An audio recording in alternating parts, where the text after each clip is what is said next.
don't know if that went live or not. Okay. Hello, everybody. It's Miss Willow here. Give me just a moment. Where did my pen go? Oh, dear me. I'll find my pen in a second. I just want to make sure that the audio is working and everything looks fine. So if I just switch my account, go into this channel, am I actually live? Let's see. This channel. Oh, it looks like it's working. Okay, so I'm gonna have this propped up here so that I can read messages and hopefully I can find my tablet pen. There it is. Ha! I knew it. It was all mixed up in all of my blankies and stuff. I collect blankets. Well, I hope everybody had a great holiday and Christmas, whatever you celebrate. It is a beautiful winter here. The only downside is getting everything shoveled and all the cars shoveled off or whatever to get to work early, but to me that's just the trade-off to have a winter wonderland. So I'm pretty happy with the snow that we got. I'm excited to hear, I think that more cold weather is coming soon, but I'm hoping. I know, like, nowadays I cannot find anybody who is equally excited about, like, quote-unquote bad weather anymore, but I love it. I still appreciate it. I hope everybody did have a wonderful month of December, and moving forward, still some cold, at least more northern where I am. Things are looking great. I know I have been on hiatus for like a week, so I apologize about that. Just trying to work on myself and make time for a lot of things and events and seeing lots of family that I haven't been able to do, so I feel like today is a perfect opportunity to sit down, sit back, relax, just draw something dragony maybe. We'll see where it goes. I don't think I'll be taking requests on this video because I'm just going to start and just get right into it, but feel free to chat. I would love to hear any suggestions. I know I have some requests still pending for characters and different dragons and creatures to draw, but I feel like I am just going to start, see where it leads me. That's usually how I used to go about these live streams, is I'll just draw what feels right, and I'll be looking down because I have my tablet with me, but I like to be in the video. Makes it more real for my channel, I feel. There we go. I don't know. This may or may not turn into a picture I'm particularly super dupers proud of. We'll see. When I do live streams like this, I kind of allow myself to relax and not have really a deadline or idea in mind. So I find that my live stream artworks are way more detailed than anything else. So, thinking, oh yeah. I have an idea of what character of mine this might turn into, but I'm just gonna see, because honestly, anything can change. Anything. Oh boy. Alright, that's a lot of eyelashes. If you haven't caught on, I usually start my drawings with the eye. I feel like the eye kind of lays out the rest of the character and the facial features and design. I have never really, like, I've tried to draw like the circle and the cross and stuff, for like that kind of like a reference to drawing. I've tried doing that a couple times just to feel like I fit in, but it doesn't really work for me. I've found over the years, like, some techniques work for a lot of people, but don't feel bad if they don't work for you. If they seem just kind of like you're adding in an extra step that's not really helping you, it might not be helping you. And that's what I've kind of taken away from this is if a specific art rule or an art this or that or something other people are doing that you think makes their artwork really shine, if it doesn't work for you, it might not work for you. And I don't force it personally. I don't like forcing things. I'm very abstract with the way I draw. It's sort of, I love all the little tiny details, cartoon style with little tiny, like you can see, like I'm having fun, like just decorating what I could imagine like in this eye of the character. But then I expand outside of that slowly. So that's just how I like drawing. It's like I'm seeing it more like a mosaic, a collage of different things going on, and then it all kind of blends in as details, like for the dragon's scales. I do have an Etsy shop too. I've had an Etsy shop since 2022 maybe. It's Miss Willow Artistry if you'd like to check that out sometime. I like to share a lot of I do some dragon puppets, I sell some antiques. I do a mixture of things, but eventually just rather leaning towards my own creations solely. But everything else kind of helps. Well, there we go. I really like, I'm gonna add a little bit more details around here.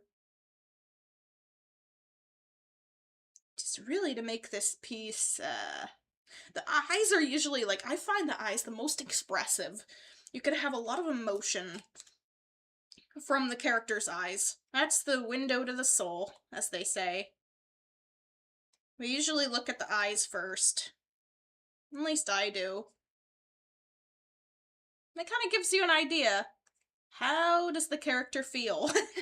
What are they going through? What are their intentions? Oh my gosh. I'm just gonna move this down. I'm not used to yet. I'm getting there, but I'm not used to Krita. I have always drawn. It's been since 2015. I have been making my digital art using Paint Tool Sai. But my whole logins and stuff went crazy and there was a lot of problems, and I was like, okay, maybe it's time that I find something else to work with and see how I feel. And I gave it a moment where I was like, oh, change can happen. Change is okay. I am gonna make some really extreme, scaly, sharp eyebrows for her. I really like that. I'm gonna go back and erase those other lines that are just in between everything.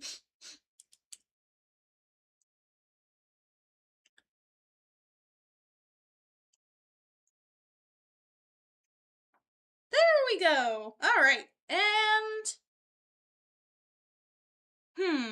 I'm thinking, what should the face appear like?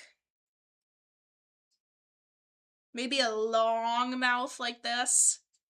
Very long jaws. I can always change it. The wonderful thing about art is it doesn't matter. In my opinion, it does not matter what brand of tools you use. It does not matter what kind of tools you use. As long as you find your own way to be happy with it and like what you're producing, it's the happiness that really counts.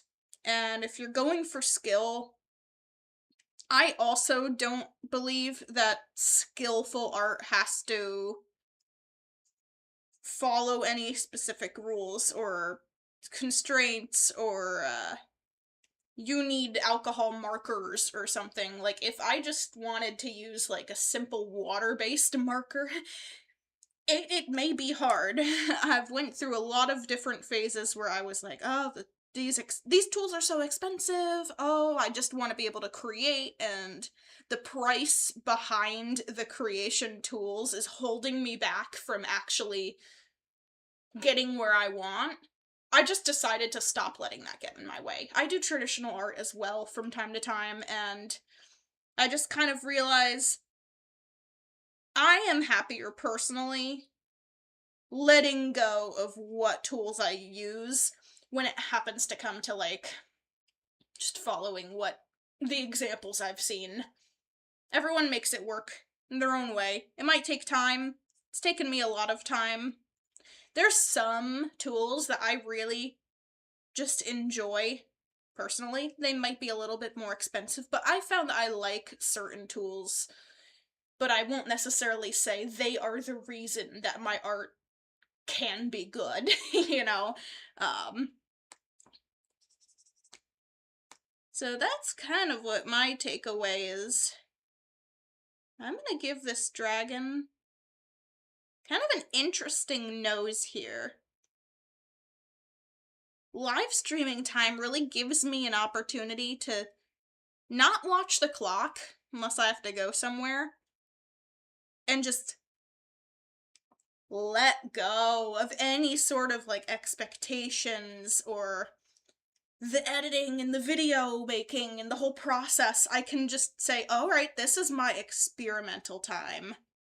I'm going to experiment and learn new things because I have all of this unknown time and valuable resource of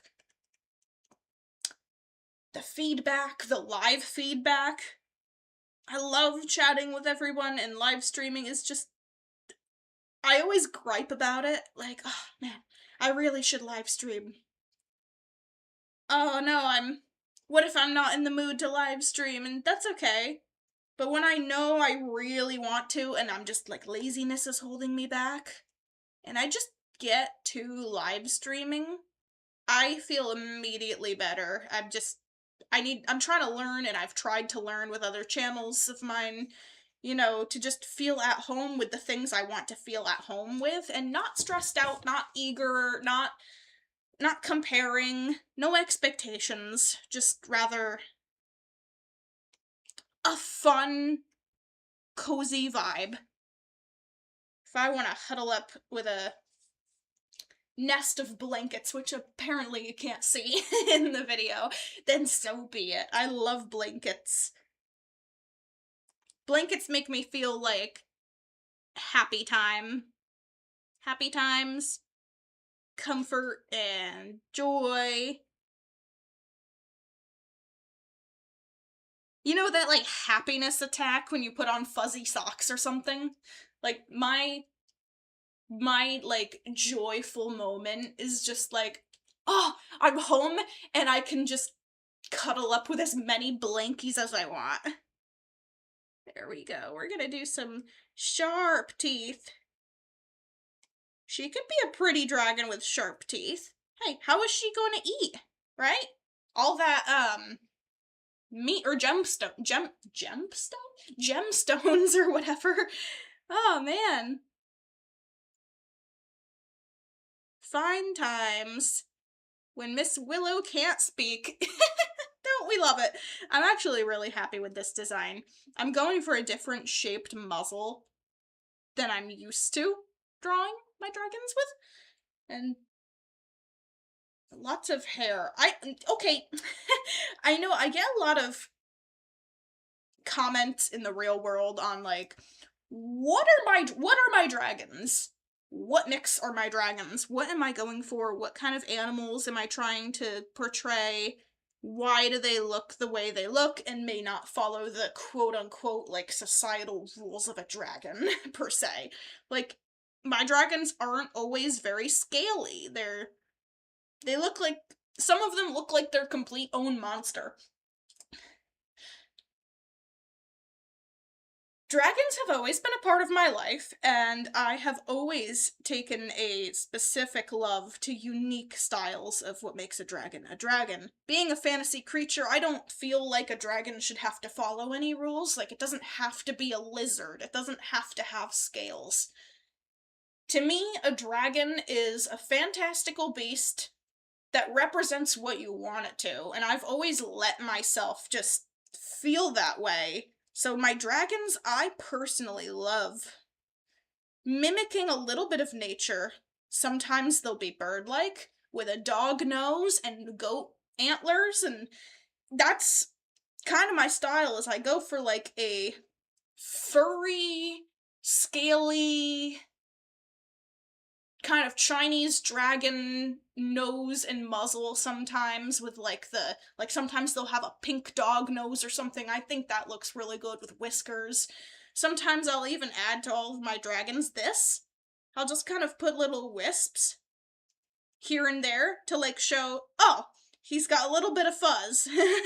Just kind of embarking on that kind of, what would you call that? It's suggesting fur without really having to draw every single bit. Just by, like, a little outline. Although I do take a lot of pride in drawing a lot of the individual hairs, but that usually just kind of comes in around the cheeks. We'll see. But I just like experimenting. I don't put rules on my dragons, is what it is. I know a lot of people in the past, especially in a different channel. This is my new art channel. Where I'm trying to solely keep it art. People have asked me in the past, or said, you know, that doesn't look like a dragon, or that's not a dragon. A dragon looks like this. And I never get upset. I'm never upset.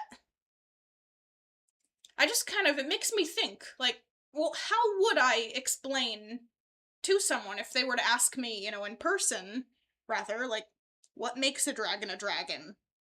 And if you think that is, a lizard with wings that breathes fire, sure. Yeah, that's your dragon. I've always just kind of, I won't judge anybody for what their dragons are to them, but I'm very open to the concept that dragons are fantastical. It's not a meerkat that has a very clear reference. I kind of just let it represent whatever kind of real life variables I want it to. For instance, dog-like, goat-like, serpent-like. A mix of everything works well for me. I just kind of let it go, because it's all about the feeling of it, and the fun, and the not compare yourself to others, not compare yourself to like, oh, I need to improve, I need to get better at my art, like, or I'll feel inadequate. No, just the way I see it is like, when people start drawing art, it makes you feel good inside, and like you can look at your progress when your progress happens, and when you try to progress without pushing yourself unhealthily. It's like, you feel really good about it, and it's a fun process. And you get this, like, like a little twinge of hope, like, oh, I can't wait what I can create in the future. What will my art look like months from now, or a year from now? I'm just sort of past the entire idea of, like, improvement is really good, but I feel like happiness is very, very important too, and if, like, especially, like, I have tried to improve so hardcore in the past that I've completely burnt myself out before of wanting to draw because I would just look at everyone else's art and say, I'm not good enough. And that's just not true. um, that's a very interesting side of thinking. It's hard seeing a lot of very successful, very, very good artists out there all the time, the thing I think is a lot of people do love my art, and sometimes I think that that drawing of mine in particular that they like, it's like, oh, that was one of my worst. I find that in the past, my least favorite drawings were other people's favorites. And I would be like, oh, well, I could have done that better. I could have done that better. That was kind of, the face looks off. This looks weird. And then I stop and I think, wait, for when we look up to another artist and say their art style is perfect, their art is so clean, how do they do it? I'll never be that good. What do you think they might be thinking? I know some people could possibly think there's nothing else to improve in their work. They're perfect. Some people might think that. Can't control that. But I'm quite certain that a lot of people that you look up to their art and think they can do no wrong, they may actually be looking at other art saying the same thing. And that's why I'm kind of just like, oh well, hey, it's your own little journey here and you've got to love it.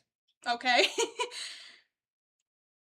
Art is such a blessing that we can create and feel really good about and be excited about our progress, and it is totally great, in my opinion, to like yearn for becoming better in our craft and wanting to learn new things and improve our styles, and I think that is so great. As long as it doesn't go to a point where you stop liking your own work or you start getting very down about yourself. That's why I don't know how to respond when some people even look at me, because obviously it will happen to a content creator if you're sharing your work. Other people will like it, other people will not like it. You can't really control that, but some people do say, your work is so good, I'll never be as good as you, my art sucks. And it's like, I really appreciate that you like my work, but how do I respond without seeming like I don't take your compliment, kind of? Like, I kind of get sad. It's very sad here. Oh, how do I get rid of that? Oh, there we go. It's like, don't be hard on yourself. Everyone will like or dislike their own art in some ways, but I find it comes in handy when you can let go of loathing your artwork and comparing so greatly in that sense. There's a point where like, you're not doing yourself a justice, in my opinion, if you kind of give up and say everyone else is better than you and not find the joy that you once had in creating, even if it's not perfect, even if you don't think it's perfect. No one's perfect. It'll never be perfect. Not even the artwork that you look up to so greatly is perfect, and especially it's probably not in the artist's eyes. It's just, it's the journey for me, and the creating and loving it, and wow, I'm an artist and I feel so good when I make art, and I love making my dragons. That makes me happy. That is all that counts to me. I love making other people happy. I love when people see my artwork and get inspired. I love inspiring people. And there's a lot of positive to look at. You know, I'm rambling, but if I can help at all by saying any of these things, that's what I hope for. I was in a very dark place many years ago, 2016, 2017, when I first started a YouTube channel and I first, you know, wanted to share my work online, and there was a lot of myself getting critical about not improving fast enough and not having the perfect story for my characters immediately, feeling a rush when there was other creators I looked up to that were getting attention, and maybe I felt like I wasn't as good as them and I would never be. And I spent a lot of time forcing myself to create what I would want to keep forever the same way and make the style that is the Miss Willow style immediately. And I was never happy with it, and I realized that I had to take some time, a good amount of time away from the internet and the art community to be able to not fake a I didn't want to. I realized I was doing myself an injustice by forcing a certain idea onto my art just because I felt like it was what would have worked. Or like, this is good enough. And I realized the improvement will happen forever if you allow it.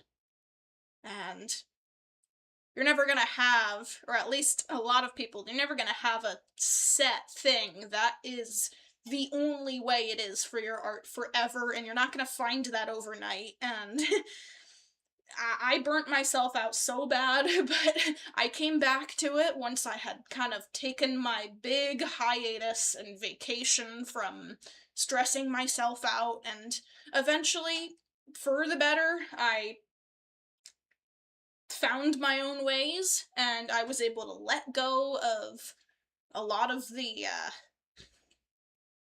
kind of fake hopes and dreams that I wanted for like attention and trying to fit in. I was able to eventually start somewhere and felt so much better about it. And I actually eventually, I found what really makes me happy is dragons. And now I'm someone drawing cool dragons, and I'm really happy with it, and every drawing's a little different, and that's okay with me. I'm not settling with one particular style, but through an amalgamation of all of my work, you can look at each of my drawings and just like the thickness of the lines and the way I draw it in subtle ways, you can tell it's my style, I think. But I'm not setting myself up as every drawing's gotta fit this one rule, this one consistency. I'm not a very consistent person, and I'm coming to terms with the fact that that's okay. I don't have to be consistent. I think the face is rather good. Sorry to change the subject so dramatically, but I think I'm gonna do a little bit of hatching here. Oh, whoa, that's too thick. I'm gonna bring my pencil down a little bit. This kind of cheek hair section is the only thing I really think needs a little more depth, so I'm just gonna add that depth really quick in small places. Here. I can always go back, but this is what'll really round this out in my opinion. Now I hope that long ramble helps somewhat. If it doesn't, it's pretty neat talking about some stuff. It's like, oh hey, I don't worry anymore. I'm just happy where I am with my dragons, and I've been happy with my dragons for many years, and I don't think that's gonna change anytime soon, but I'm no longer stressing myself out about competing with anyone or wanting to be something that I'm not, or improve in areas and force myself to improve where I know I'm not going to have the perfect setup immediately. Now I'm just having fun with it. I have dreams, of course, I have ideas and I'm like, oh, wouldn't it be cool for me to do this, Like one of those times I was like, oh, I gotta make a storybook. Love this little story I wrote with, like, my characters in the medieval world, and I was like, well, don't fret over it. Just slowly I found a site that'll print out a little flip book And I just slowly made the images and wrote a little story, and I have a little chapter book that I have on my Etsy right now, called Meeting Phibius. And I just had a lot of fun with that, and a lot of like, it's just a fun thing, even if it doesn't get far or anything. It's a good memorial of like it's good memory. I mean, one day me and my family will look back and go like, "Oh my gosh, oh remember that? See, I still have that." That's really nice. But here, if I zoom out, oh, that's a lot. Krita does a lot of zooming in and out. And then I shrink this.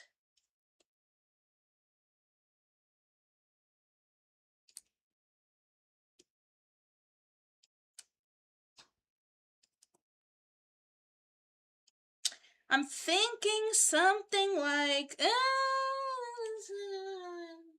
yeah, that's fine.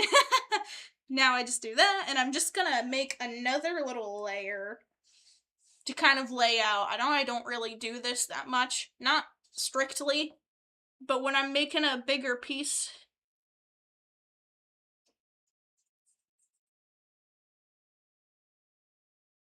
sometimes just to lay out how things I think should look.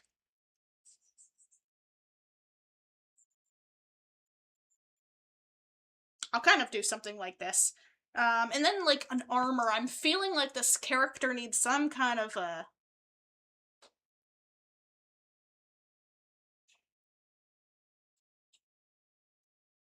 like some cool like armored necklace with gemstones.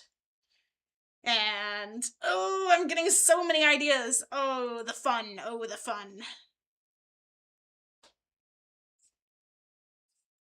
Maybe like a robe with some gemstones, some badges.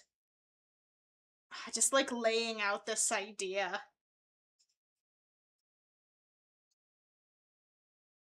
Alright, lots of gemstones.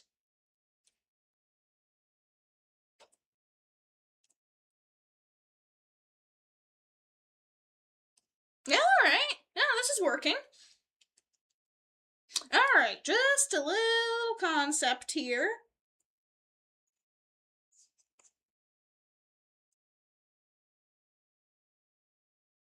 And then, oh, where's my... How's my... there it is. I wasn't seeing my pen show up.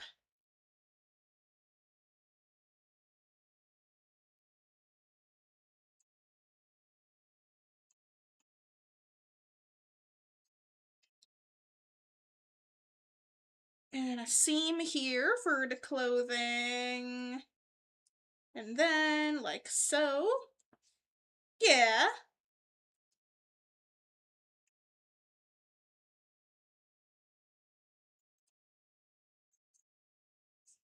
Oh, that's a little different. Sorry, I'm like super focusing. I'll get something to talk about momentarily, but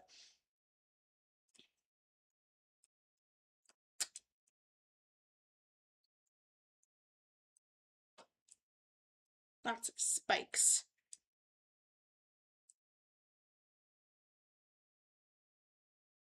And wings. Let's see, I'm just making a little outline of where I'm gonna want things to be set. Little wing there, and perhaps a neat sash holding like some kind of like a big sword.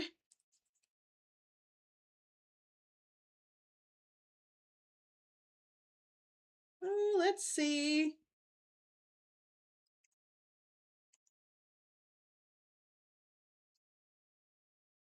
Kind of a crooked, knobbly, kind of like wooden handle, perhaps.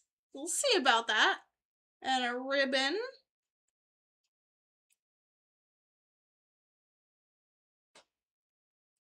Yeah, okay. Yeah, okay, that's an idea. And then, like a big sheath.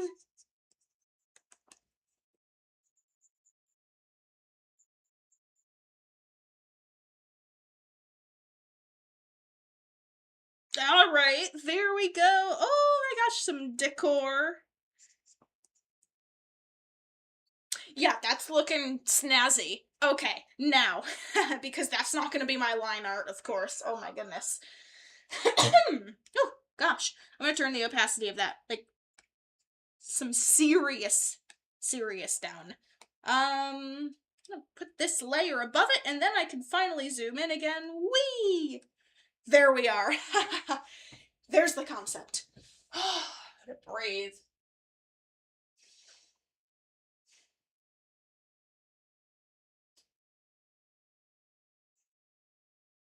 I get so excited about drawing. I like give myself a headache. That's crazy.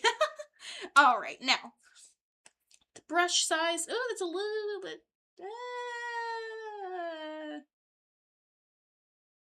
Yeah, there we go.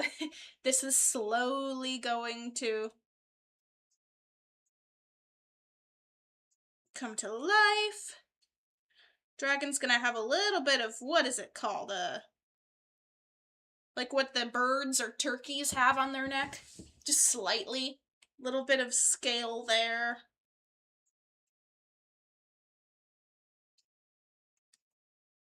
Trying to figure out where I want the lines to be thicker, thinner, etc., etc.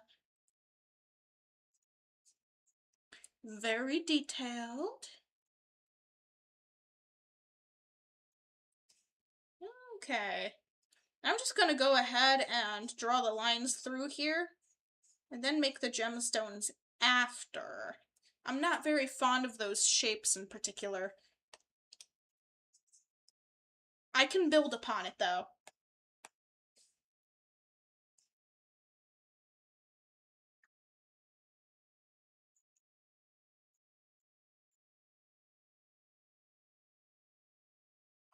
And then a little erasing.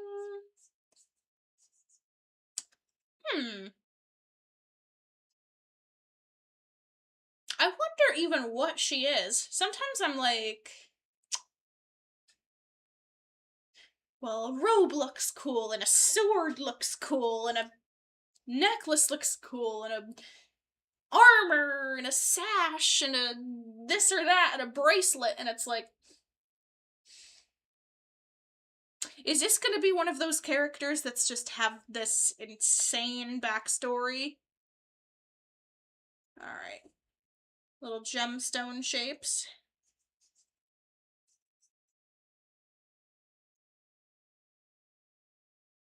That should be fine. Getting rid of this. It's like, I don't know, is she a sentry? Is she a monk? I don't know. She could be everything. We'll never know. She hasn't shared. It's a secret.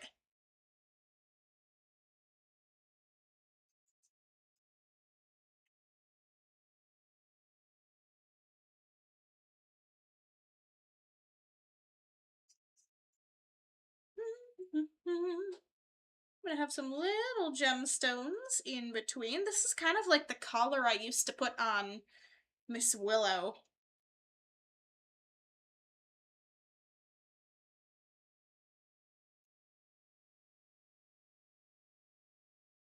They are gonna be like rough on the edges. Kind of like little badges that she's earned or picked up somewhere. The world building, story building aspect of this is so fun. I just kind of really enjoy drawing just what comes to mind and then making up a story afterwards. That's sort of how a lot of my characters have come into fruition.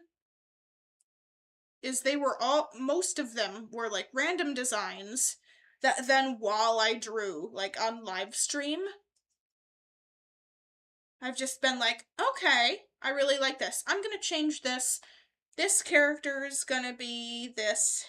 And how can I incorporate that into the storyline?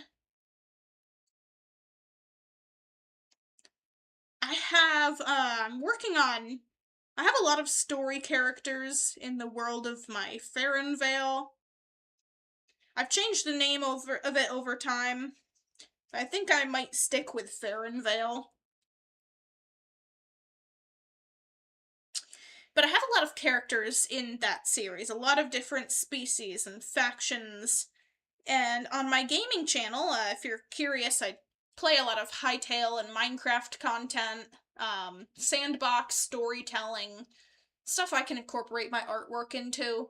So right now my big focus is Hytale, and the modding, I want to make a Farrenvale mod that adds a lot of my story characters, and like the King Augustine the dragon could send you on quests, and I'm having a lot of fun like thinking of this.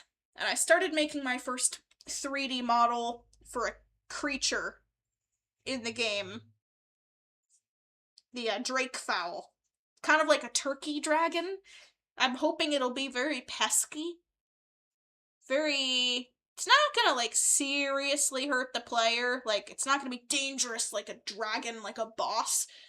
But if you can manage to catch them, perhaps they'll be good at farming, because I'm hoping they'll have larger eggs than, like, chickens or something. Maybe you can make multiple meals out of the eggs, of valuable scales. I'm trying to think of the world building process of my art characters and creatures, how they should interact in a world, and I find that Outlet kind of like a sandbox game that you can mod, like Hytale.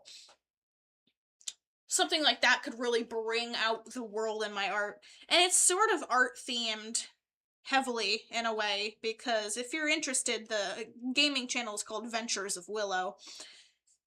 And it follows a lot of my ideas like this that I want to just be able to make playable in some form of world, like a video game or something, and Hytale seems like just an amazing outlet for this. But you can see my artistic models, animations, and creatures that I'm working on. I don't necessarily want to pour this whole channel full with the Farrenvale mod assets and everything, because I feel like that's just still more of a gaming concept more than anything. But it's got a lot of potential, I think, in like an art community setting. So if you're curious, I've posted a video, a little short, of my first hoping to put into Hytale modded creature. I did create the Farrenvale mod, or Farrenvale Archipelago. It added some woodland creatures, some dragons here and there, but there was a lot of constraint to like what I could actually put in it.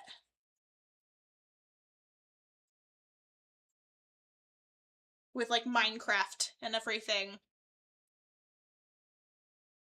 I couldn't really execute all of my ideas that I had hoped for. So the Farrenvale mod I got very stressed out with it over time. And I'm trying to seriously take my time with the Hytale version, feeling like there's a lot more hope for me to create more of my ideas with my skill level, with coding and everything. I feel very confident. Again, I'll have to really see the game. Anything could happen. There's always a chance that this whole project and server and Farrenvale world won't work out the way I'm hoping. And I just want everybody who's following and excited about the project to understand that there is always a chance it'll flop, because we do not know what this game has in store. We have not played it. We don't know if it's going to be incredibly difficult to mod, at least for like certain players. We don't get to see that quite yet. I know we have ideas, but knowing me, and I don't have all of the knowledge that I would like to for the mod that I want to create. some things might flop, and I just want people to be aware of that. So if you're following this Vale mod project of mine, it may be on hiatus at times. It may not work the way we hope. It might not work the way I'm sharing and speculating. But it's fun. It's fun. And if I can't put that into Hytale, I can at least make some nice story characters out of it. I already have a whole species of, like, sun dragon, and their own little society and rules and how you have to prove yourself worthy of entering the village safely. And then I have this entire system of friendship involved that kind of encourages players to make alliances with each other. And like have that kind of, what would you call it, social connection on the server, due to the fact that hopefully I can add party members that are NPCs. Let's say you enter the Ray Squire Dragon Village. Go through all the trials and tribulations and whatever to have them trust you. Maybe you have like a ranking system where you could seriously make a good connection and friendship with one of the Ray Squire warriors or sentries, and they can join your quote-unquote clan. And let's say you go back to the Vale camp. Maybe they are able to befriend, like, other players could befriend your sentry from your party and have insider knowledge and information for accessing that village later on themselves, and then they might know some of the important questions that you might get interrogated with by the defenders. They might ask you questions, as far as I'm speculating. Again, I don't know how the game will work in that aspect, but I'm hoping I could make it so that if you enter the vicinity of this Ray Squire Dragon village, that they can have warriors set out patrolling the perimeter, and they spot the player within like 100 blocks, go up to them and are like, "You're not welcome here. If you're welcome here, we will welcome you in if you know this." And they could ask you like a multiple choice option, or just kind of like Quebecs, like in the Hytale game already. Like, they won't want you holding an axe in their territory because it threatens their kind, being tree creatures. Perhaps my species could also have their own little rules that you, as the player, could investigate from someone else's Ray Squire party member. They might walk around having little dialogue bubbles that are like, "Oh man, I sure hope people don't have this kind of gemstone around here. My ancestors hated that." Or, knights have waged war against us dragons with a specific kind of weapon. Then, if you walk around knowing that player and their NPC party, you might be like, "Oh, I get it. I will not have that kind of great sword in hand because now, maybe those sentries won't take very kindly to you coming into their vicinity with some kind of legendary, like, not legendary, but like legend you'll have information of." I'm hoping it'll be very immersive like that. And I hope to, on Ventures of Willow, make a whole video just talking about this. I don't have, like, with art streams, I can just talk, have artwork being made in the process, and it's nice to watch, and people can chat. And in the gaming channel, it's like, what content am I gonna have on the screen? I don't have that many references to the mod idea, and I don't want to force make content for it just so that I can talk about it. I don't want an excuse to talk, but I also don't want to be too boring. So, like, maybe what I did last time talking about my mod ideas, like, kind of like the party thing, was I kind of walked around in a modded Minecraft with dragons, and that kind of worked. I know people watched that one. Oh, anime edits. Hello. I like your art. That is really sweet. Thank you. I'm glad you say that. Earlier in the stream, I don't know if you were here, but I was talking a lot about like how to love your art and accept your own art process. And later on, if you wanted to look back at that, I'm just really happy talking about that stuff. So feel free. Oh, you just joined? Yeah, this video should be the VOD or video on demand on the channel after I end the live stream, but in the beginning, if you happened to be interested, I was talking a lot about my own journey with finding that I like drawing dragons and understanding that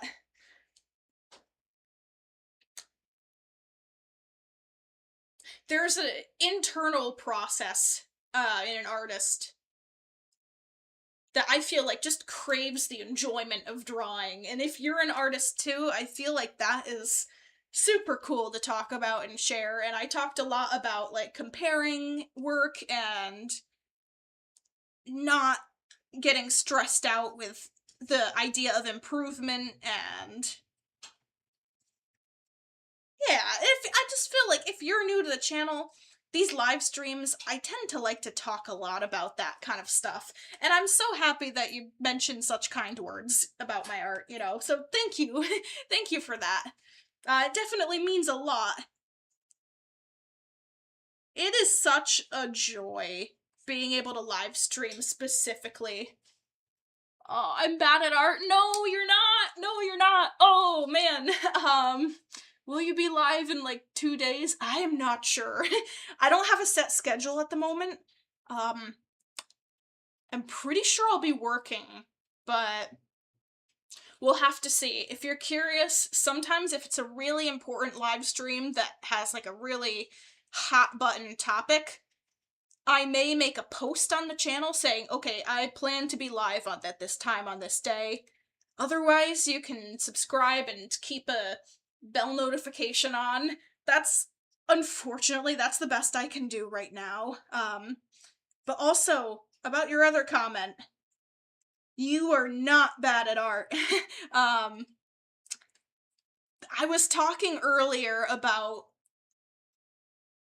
just kind of like the idea that even me, like a lot of people tend to see something that they aspire to be like or see an artist, and I know in the past I've looked at artists' work before and gotten like, will I ever improve? I don't think so. I don't know.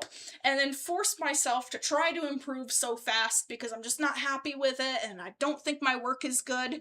But a lot of the times, even the people who have a lot of experience and say really, really, really skillful art and craft, they even look at people and say to themselves, yeah, I'm just not that good. And I think that comes down to more, you gotta love your own process, and if you don't think your artwork is good, I'm pretty sure one day, if you love the process of you creating and making things, and just find the joy in that alone, and allow improvement very healthy in ways, one day you'll look back at that and say, like I did, like, oh, I've come a good way. And, my artwork was bad years ago, but, oh, that's sweet. I had so much goal and energy and hope to improve, and no one will ever be perfect. It's all about creativity, right? Absolutely. You've got to enjoy art, in my opinion. You know, a lot of people, you can do it for a job, you can get money from it and stuff, but once that takes the joy away from it, I don't think that's good. I know I make money on my art from time to time. I've got an Etsy store, but I personally, I try not to, for myself, let my art become a chore. And when I find that it is becoming a chore and I'm doing it because I have to, not because I want to, then I take a moment and I step back and I'm like, is this what I would have wanted to see from myself 3 years ago? And I like to just ask myself those questions. Like, if I'm no longer enjoying something that is supposed to be enjoyable, where's the problem in there? And how can I work to personally make that a better experience for myself? And I can say that'll be different for everyone, but personally, I ask myself those questions. Oh, I love your kindness energy. That's so sweet. Oh my gosh. Oh, that's one of the things I really appreciate that. Thank you. I'm just I love spreading that kind of energy. That's what I find very valuable in the world. And like even at my work, I see so much that people are stressed out. People are unhappy and I work at a grocery store. It's like, okay, well, I didn't used to love my job, but I found like, okay, well, I can have an interest and I can learn to be better at this and I can have a happiness inside of me when I feel like that's gonna make things better and feel better and we're only sure of one life. So it's like, why be stressed out when you don't have to be, sort of. So I love sharing that energy. I know, like, I can't say I'm not stressed out at times, I get irritated at times, I not happy at moments, but when I can share, like, hey, it's okay to be happy. It should not be taboo to be happy. Sometimes I'm found like smiling at work and I'm just like enjoying the process. Like a lot of my job, I work in like a produce and I make a lot of fruit salad from time to time, and a lot of people, it's a mundane task, and no one wants to be at work. But I'm kind of like, oh, well, I mean, hey, if you see the positive in it, I'm making money. Oh, look at me, I'm making a fruit salad. Yeah, it might be a tedious job, but I'm making fruit salad that a bunch of families are gonna enjoy. They're gonna sit down and they're gonna be like, oh, wow, good strawberries, good blueberries, and I did that, and I can smile about it. And then some people are like, why are you not supposed to be happy at work or something, not having fun at work? It's like, I think about it like, why is it taboo to be happy and enjoy yourself? So I'm always like trying to share that. It's like, I'll see somebody in a bad space, like a customer or something, and I've genuinely created a joy in trying to go and be happy with people. It's just, it feels good, it feels better, and if I can share that online, I love that. I love that. And if you feel like that is spreading, gosh, I'm doing my job really well. Thank you for pointing that out. Off topic, but I think the emoji's in the way. Think you know what I post on my channel? I have to see. Let me see. Sorry, I'm just reaching on my phone here. Let me see. Oh, I see anime edits. Okay. Alright. I see that. There's some pretty neat things people have done with, like, emotion. Just able to create, like, a connection to some characters, and I know there's a lot of, what is the word for it? There's an art form in, like, everything. Even just, like, creating an emotion or sharing an emotion that people can relate to another art style or character that just kind of screams like, oh, that's really cool. That feels epic. I always enjoy content like that where you can just kind of watch and see the whole legacy of a character. My pen keeps doing this weird thing where it's erasing instead of, I think I'm pressing the button on it. Anyways, yeah, I can see that. Well, you have, the good thing, I can see people can expect what they can watch from you and what your content is from your name. I love that aspect because when people are trying to find a channel to watch or get to know somebody for their content, sometimes people want to, like, they don't have the time or the kind of feel to just go out of their way to click on something without any kind of knowledge being shared beforehand. And a channel name that describes what you do is just very helpful, I think. It's very, very helpful. For instance, like I think, like the Miss Willow artistry thing, my other channel was just a more generic name. I wanted an amalgamation of everything I do, and that never really worked out for me. And kind of like my own OCDs, just like I need everything in one place. I cannot have multiple channels. And I was just like, eventually, nah, just start fresh, new channels, different topics.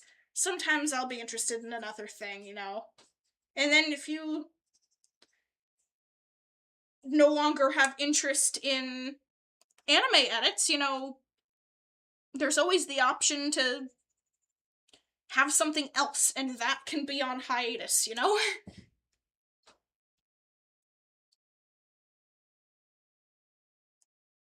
Yeah, that's really good. Like, being able to not have that kind of jealousy and just be happy for other people, because I like to always say, you know, it wasn't meant to be. If something you wanted didn't work out exactly how expected, there is always a positive to be seen from it. Like, oh, okay, maybe somebody else really wanted that role or that part, and perhaps that was going to impact their life in a way more positive way than you could ever imagine. You never know what somebody else's life is like, and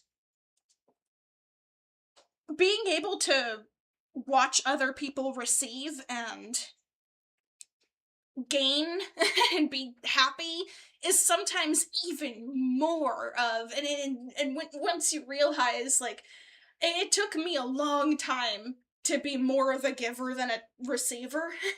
And when it comes to like holidays and Christmas and gift giving, I am I've come to a point where I enjoy and I have so much more pleasure giving gifts to people and making them happy and seeing my loved ones smile than even like the anticipation of, oh, I'm gonna get a gift or something. It's like the last couple years of Christmas gift giving, I have just gotten in this insane winter spirit and giving spirit where it's like, oh, I want to do everything for other people. And it makes me so happy. And I know, like, for a long time, a lot of people don't feel that way. It's very easy, you know,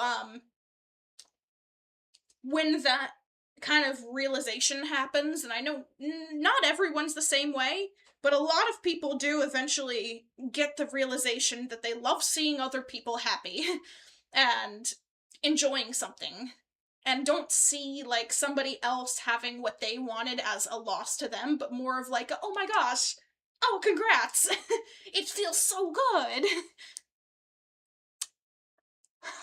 Oh, hey! Well, it was very nice chatting. Thank you for joining the stream, and I'm sure I'll stream again soon. This is the first stream on this channel, but it was very nice having you. And I hope you enjoy the rest of your day, week, whatever. Stay happy. Stay hopeful. And hey, it's very nice. Thank you. So have a good one, alright? Gosh, I feel like the clothing on this creature is just so much more detailed and like the hatchwork than the face. That's okay. That's okay. I can always add some hatchwork, but it's a different style. I'm noticing that up close. It's very clean lines. It's the darker lines. It's right in the middle. I need darker lines right here. Darker line right here. The robe, and then maybe more darker, thick line details. I need more things happening here. It's very bland. Alright, bye-bye! Oh, thanks again for joining the stream.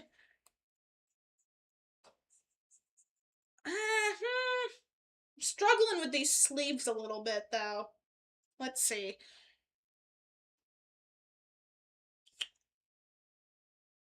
For anyone who's watching, if I go quiet for a little bit while I draw, I am just major focusing.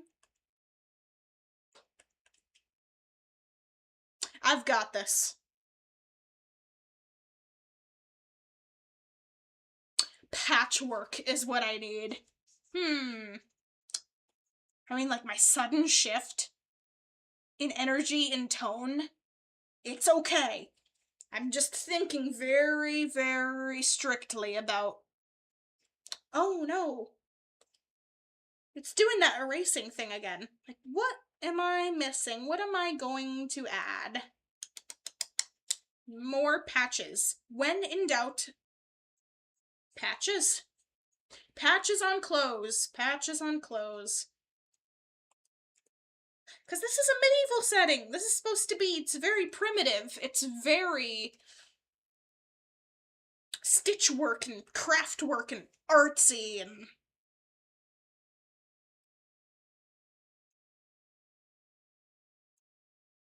Whoa! That line just went through there. Gotta get rid of that. But I am almost done with the line work. And we'll see. A little bit of shading for the wings. I'm gonna add, like, outward hooks for the wings, you know? I think that will look pretty good. Okay, let me zoom out really quick and see, where are we at? That looks pretty fine. Happy with that. That style's working out. Gosh, this morning is perfect. My day off, this is perfect. Just like after the holidays, after everything can settle down, just back to art.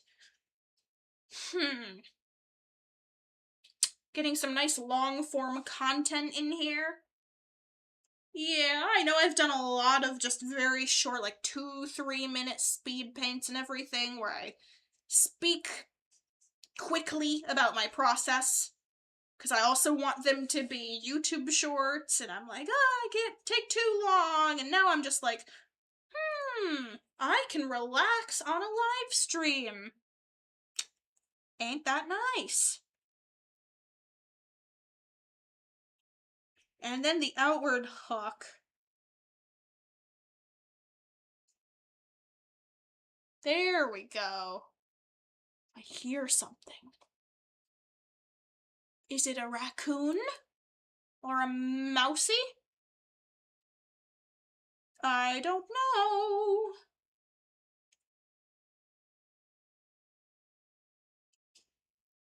I have not a clue. But I'll be watching. I have a feeling that the sun soon is going to just, like, shine through all of the curtains in here in this room. Just makes everything so hard to see.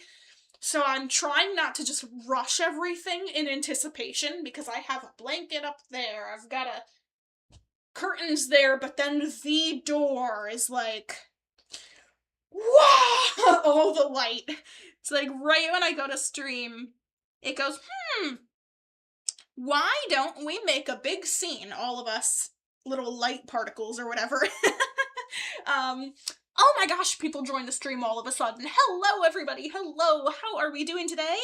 I am just having fun drawing a dragon. If you're interested in listening to what I spoke about in the earlier minutes, I don't know how long I've been streaming, but I've had some interesting conversations about art and processes of learning to love your own art and not compare yourself and force improvement where it makes you not enjoy creating as much. That kind of stuff. If you're interested in that, feel free to go back, or later this will be a video on demand. I just have so much fun chatting on live streams and talking about everything, and it's just a great time. I feel like live stream does take a lot out of me. I feel like it would anyone, but I personally just find a lot of enjoyment just letting loose and talking about the process. Have a lot more natural things to say rather than YouTube shorts. I can only fit so much in there, and I love talking and sharing happy, joyful thoughts and goodness,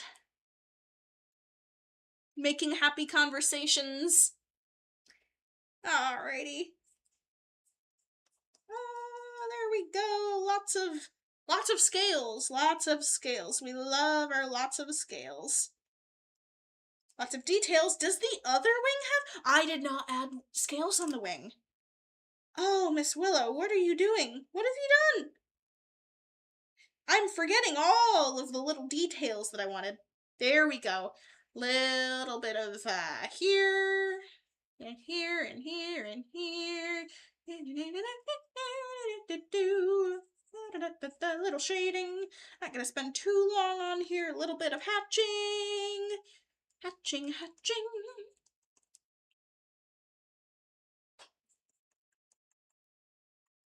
Because this detail's just so in the corner. I don't have to spend forever on it. If I don't want to... Whoa!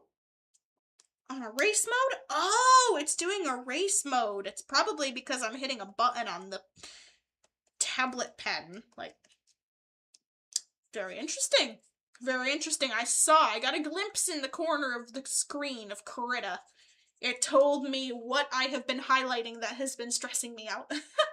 Now I know how not to do that. Dragon's looking okay. I need a little bit of hatching.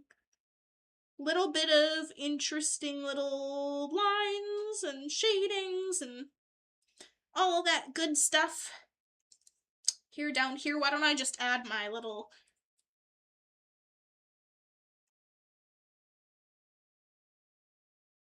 Miss Willow! Artistry! There we go! Oh, one of my favorite parts is just finding somewhere on the line art. Just adding the signature. Love it. Feels like it's completing a process. And Strong's not done yet. Coloring, I'm definitely looking forward to. I, for sure, enjoy the line art more than the coloring, and sometimes I deal with the very common thought that the line art was better than when I started the coloring and I should have just never colored it in, but that's why I'm finding a balance of, I like the field journal look, and you'll see in a lot of my art, I keep more of the line art as the fun feature of the drawing, the detailed part, and I put very lighter, less saturated tones of color for the character to make the line art stand out a little more, because that's the part I'm personally really proud of. So I make the background color, typically, unless it's a full scene, like just really simple. Just a bunch of blotchy, like yellows, grayish browns and whites, and make it look like it's some old paper and this character was a field journal drawn, kind of scribbly. I have a lot of fun with that style because I don't feel like such bright, vibrant colors and elaborate details are necessary. At least for my style, most of the time. The line art is what I want to shine the most. So I kind of let that happen. Hmm. And that partly being I like a perfectly in between mixture of clean lines and messy scratchy. Don't know what to call it. And it's also clean lines mixed with messy scratchy hatching not very perfect lines, also blended in with a half realistic, half cartoon style of the actual character itself.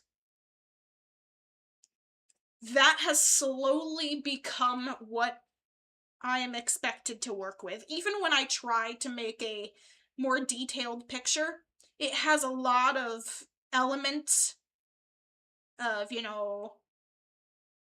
cartoony, not very serious, but like trying to be serious. Like it's serious. If I've made scary horror art before and very scary, not for all ages and audiences artwork in the past that has just been like a very scary themes before, and sometimes I find that really fun to draw.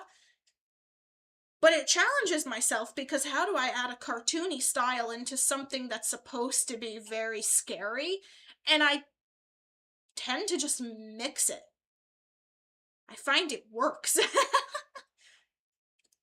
It's an interesting balance that sometimes I'll have to mess around with my own art.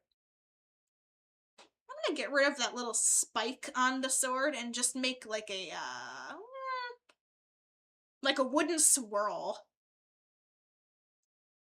There we go. Yay! Other side now. I like the asymmetric. I love the asymmetricness. I'll make up words a lot. Asymmetry. Asymmetry. I love the asymmetry. So I usually, certain circumstances, I'll be more strict about it, but I actually really like not copy and pasting the same design on both sides and making it more organic. It challenges me a little and it makes it imperfect. It makes it a little, is it wabi sabi? That's finding the beauty in an imperfection. I know I learned that there was some place or some group of people who are artists that purposefully put an imperfection in their work. Every piece of like clothing they make, every blanket, anything, it's kind of like a tradition or like a little rule or whatever that they make some imperfection on purpose that's there because there is a beauty in something not being perfectly factory made. And I love that. I don't really like purposefully putting something in that's in my artwork that's not intentional, but I love the intention of not having an intention. I don't know if I'm making sense. I have to be. I have to be. But I want this handle of the sword to sort of be like a knobbly piece of log that was very crudely carved by this Sentry dragon or whatever. Some handed down heirloom of like knighthood and apprentice. Like, oh my gosh, the lore. I love creating characters to then make the story for them because it challenges the storytelling aspect. I can just have fun drawing what comes to mind and then say, this will equal this, and this will equal this, and all these thises will equal that, and then that is going to be part of the big picture. Oh, I sound so crazy. um, sure, some of you will know what I mean. And then the ribbon. I practice that nice ribbon texture. Also, there's this one style, like, in that game, Animal Jam, they execute a certain style that I've seen here and there that I really love. Sharp edges and, like, I almost want to call it, like, you know how there's, like, Celtic knots style? Like, a lot of that, like, Celtic theme will have the specific pattern.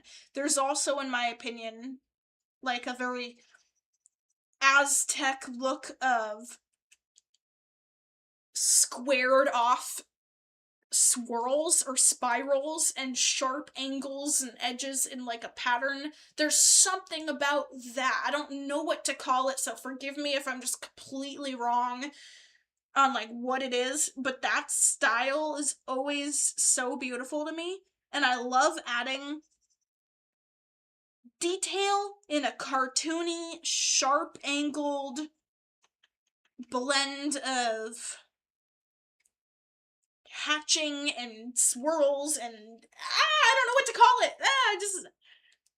I feel like, okay, I tend to show a lot of excitement of the process of my work, and it's not me saying my work is perfect and better than, like, I'm not being like that, but I do love showing an appreciation for the process and being able to, as an artist, not drown out that excitement and that part of you that's like, oh, I'm so happy with what I just did. I love just reinforcing that idea that as long as you're not being selfish about it, that I think it's nice to be excited about your own work. It's not saying that, oh, I'm better than everyone else, or I cannot improve at all, but just genuinely not being afraid to be excited about what you've just made and loving it. Because, you know, when we all start drawing at like a young age, you know, there's for a lot of us an excitement of like showing it and being like, look at what I made. Like, I can't believe I did that. Oh, this swirl's just I'm gonna upgrade that a little bit. But that kind of excitement, that little bit of like wonder, I love that, and I'm not afraid to show that. And I don't want anybody to misunderstand that that might be me saying like, oh, my art's perfect and better. Not at all like that. When I get excited about my work, I just am excited about my work, and I think that is such a great thing. And I love seeing other artists get excited and giddy and super happy with what they've created, because I think that is such an important part of being an artist, is not being hard on yourself for not being everything that you want to be immediately. And that's what I've been talking about in a lot of this stream, is just personal expectations versus how to just love the process and be happy with what you're making and love it for what it is right now. You will improve. You will get where you want to be.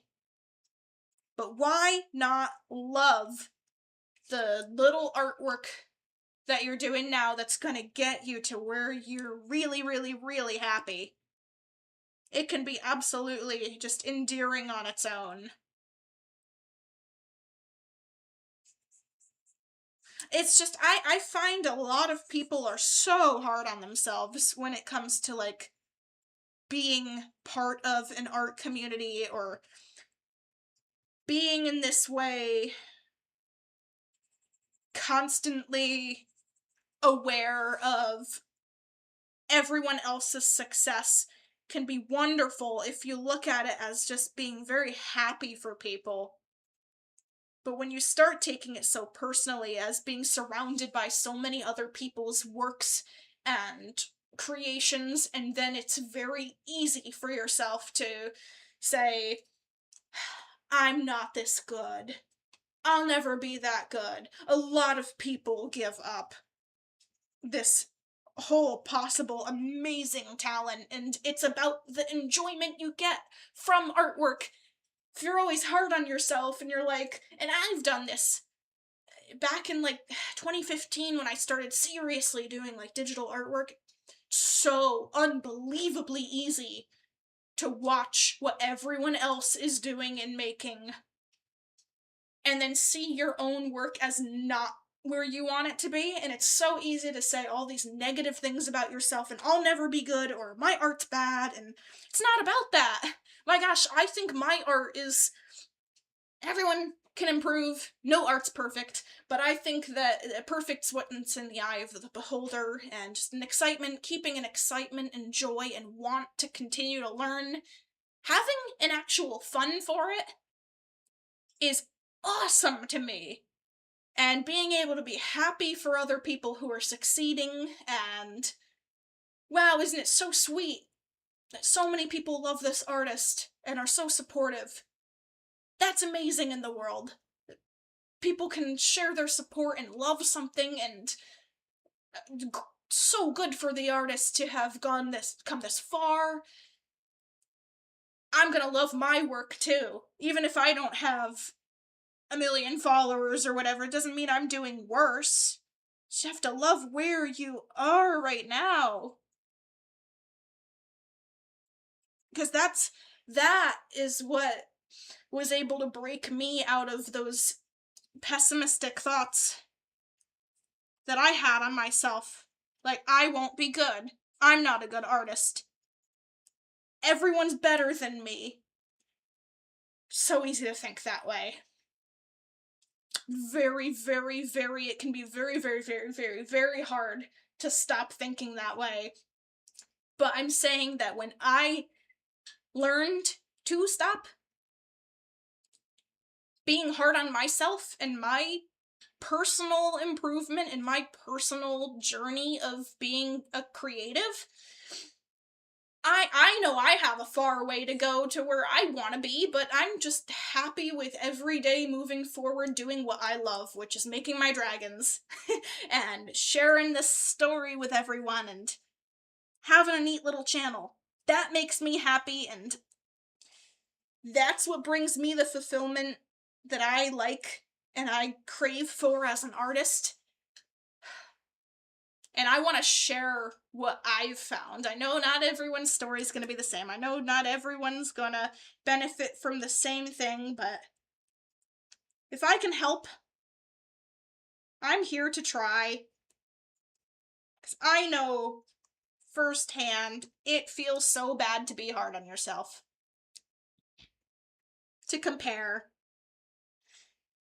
And it's awesome in my eyes. It's awesome to love exactly where you are with your own creativity and styles of drawing that are imperfect or not quite what you see in the future, but you can be super happy with them where you are. One day you'll look back and you'll say, oh, look at that character of mine, or oh, look at that character of mine. Look at the way I drew that.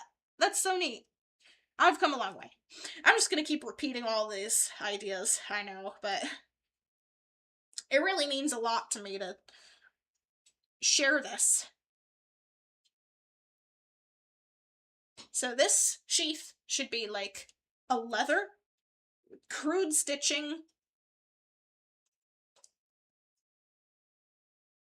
and lots of primitive work, and does not have to be perfect. This is a little medieval timeline we've got here.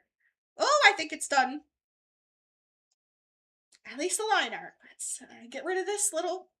Ooh, there we go! Oh, that's so happy! I'm very happy with this. Alright, I'm gonna get that kind of look to the background I was mentioning a while ago. I don't even know how long I've been streaming. But that field journal look that emphasizes the line art more than the colors, because that's what I like best. I'm not all that into coloring. I'll practice it. I'll color. But I really, really like the drawing. opacity down. Just gonna add little scratches of this. I'm starting with a very unsaturated color, and then moving forward with a little more greenish. Can add little puffs of green here and there. Sorry, so loud. My poor tablet. My poor tablet. Little bit more brighter colors near the character. Blotches here, and I'm thinking a little bit like cloudiness over. Is this the same brush? That's not the same brush. I knew it looked a little bit sharper. This was the brush that I liked. Oh, yeah, there we go. Like that. See? All right. Background, simple but detailed and grainy and like paper. I love that. And oh, I want a darker color for the character to go on the lighter background. So let's say I'm gonna make her like a very deep, desaturated blue. Let's see. Let's test this. See how this looks. Bigger brush. Not that big, not that big. I'll start going out of the lines. Little of that. Kind of a midnight blue. That works. I don't really bother with thinking too much about what colors. I'll just make it work. This is a random character. May become part of like a story or a series, or maybe I'll draw her again sometime. I don't know what I'll do with this character, but it'll work. I'll make it work, is what I'm saying. I don't have that much of like a backstory, other than obviously she's a tough cookie. She's some kind of a warrior. She's got something going on with that. We don't know.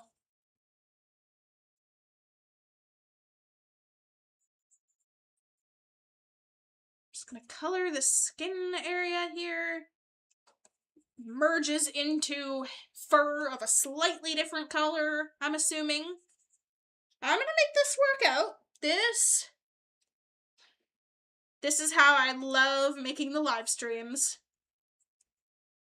Just random energy. Random energy turned into some kind of serious potential, intentional potential, whatever kind of energy comes out of it with a good lesson, a good conversation.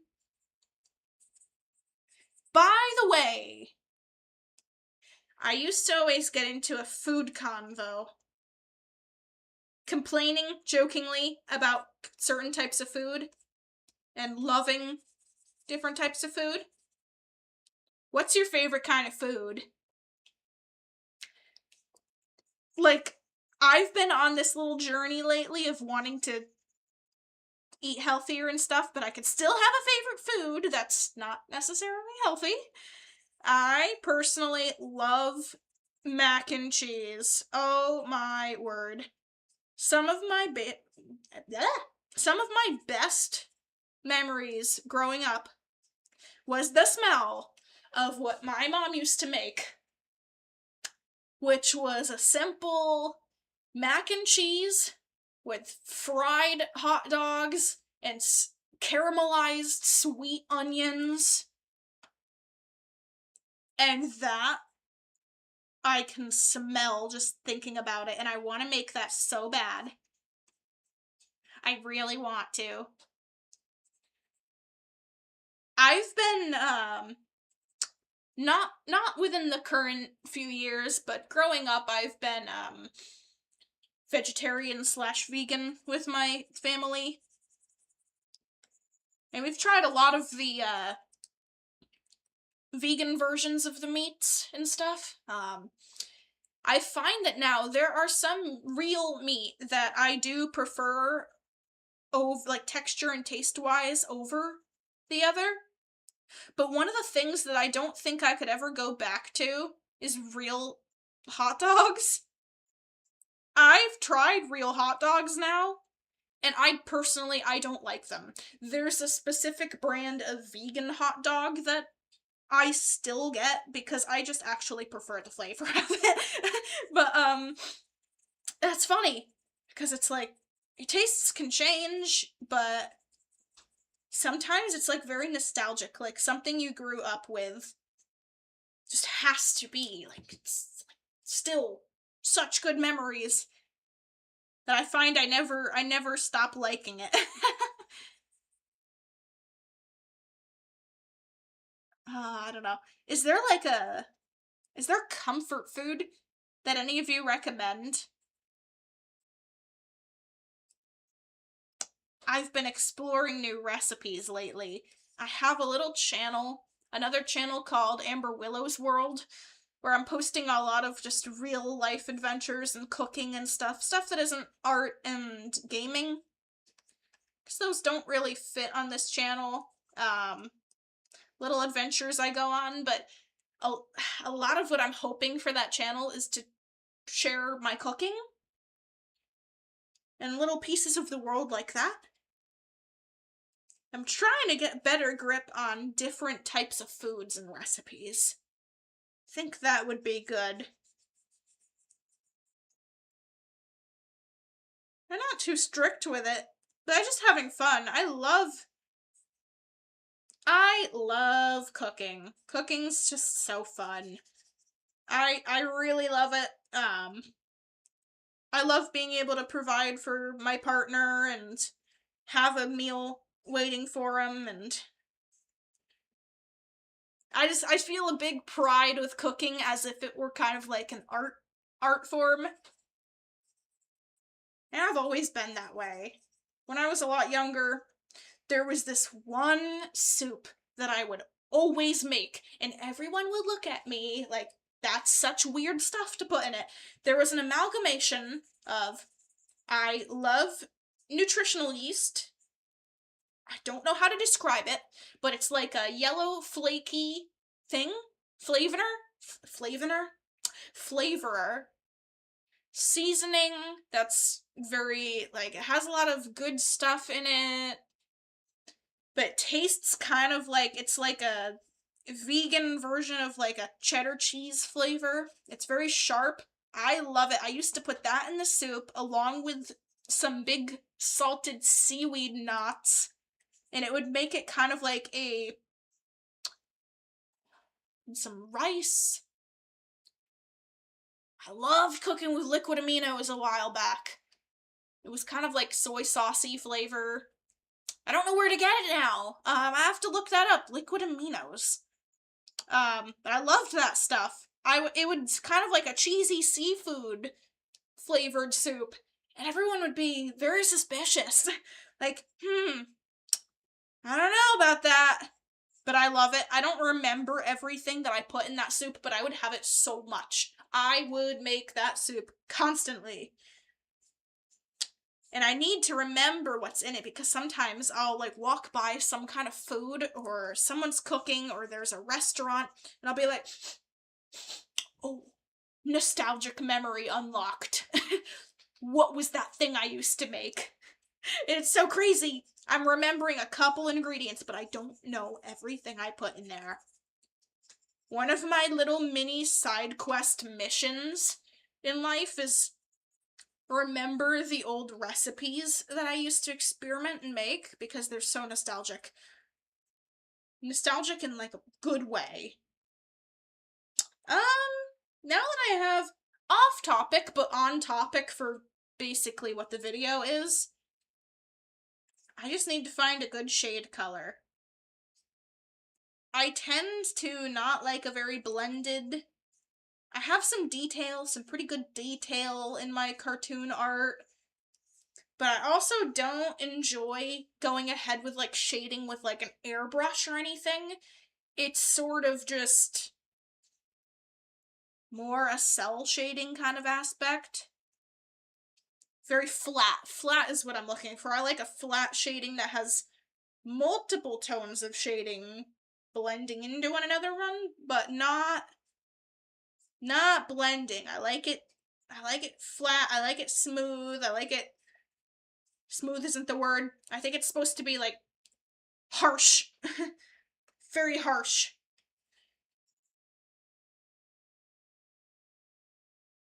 I've just created what I really like in my style. I'm not too concerned with it. I think it's fine. It's kind of a beauty I find with very conflicting styles. Realism and cartoon. Clean line and then messy line and hatching and a little bit of scribbly. Very intentionally detailed character on a very simple background. Very contrasting themes, but I've always loved trying to make them work. Best I can, you know. A little bit of shading under here. Little of that. I love the pressure sensitivity.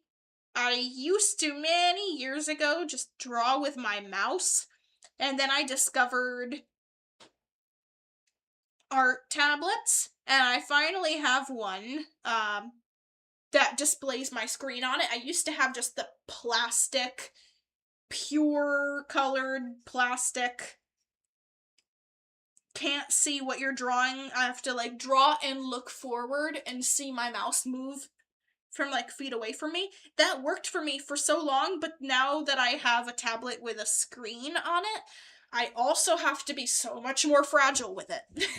It's lasted me a while, but I get so nervous because, oh my gosh, I know I will be sad without it. But it makes it so easy for me.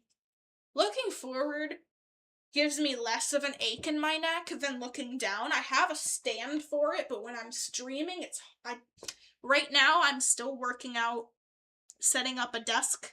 I just moved recently, so I'm trying to set up a desk room.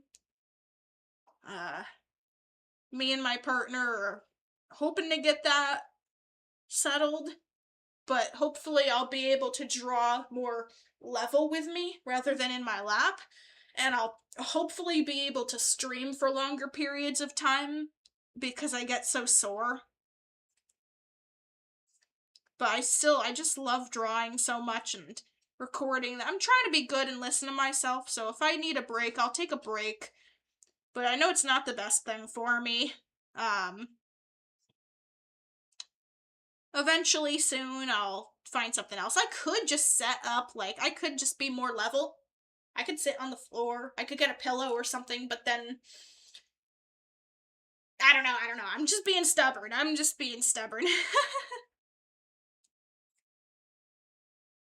But here we go. Just some shading on that fur. I don't want to spend forever on the shading. There's some times where I spend a lot of effort, a lot of minutes working on the line art and chatting and having a great time. And then by the time, like, I want to finish the artwork on the stream, but then I find I'm starting to tap out. I'm getting hungry or something. Like, I've got to balance the time I take, the effort I'm putting into one step over the other. It's kind of equal them out a little bit so that I can finish the artwork at a reasonable pace, at a reasonable time. Next thing I want to do is the teeth. I never like to go with a pure white. It just seems a little bit yellower.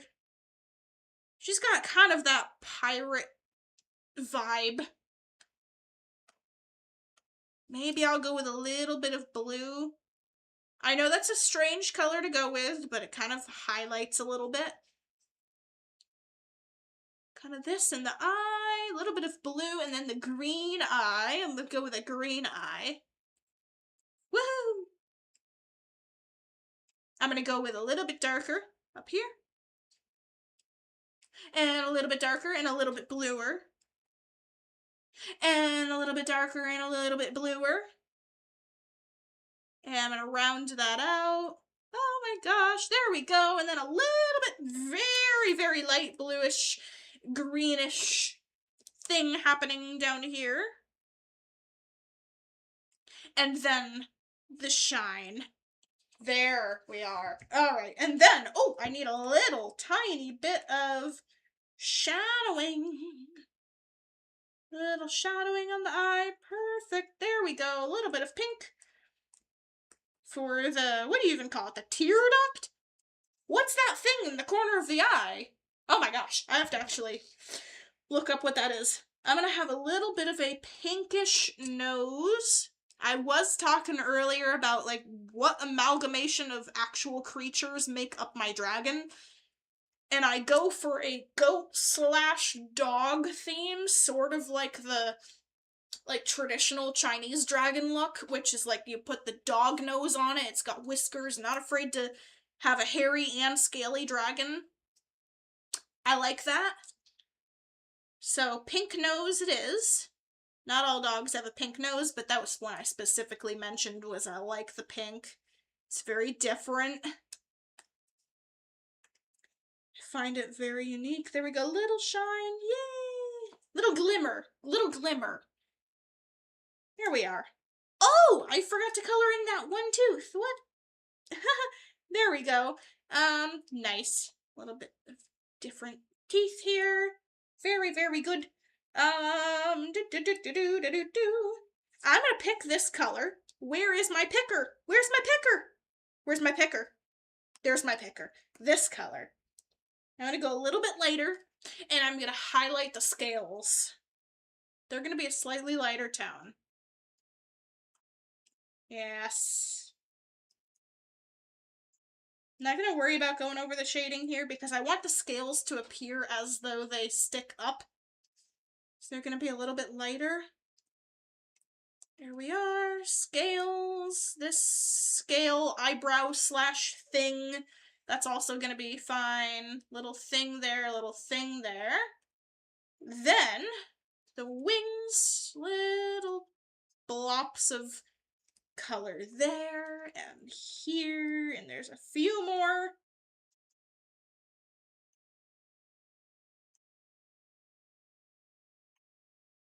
And then over here, yep, I knew it.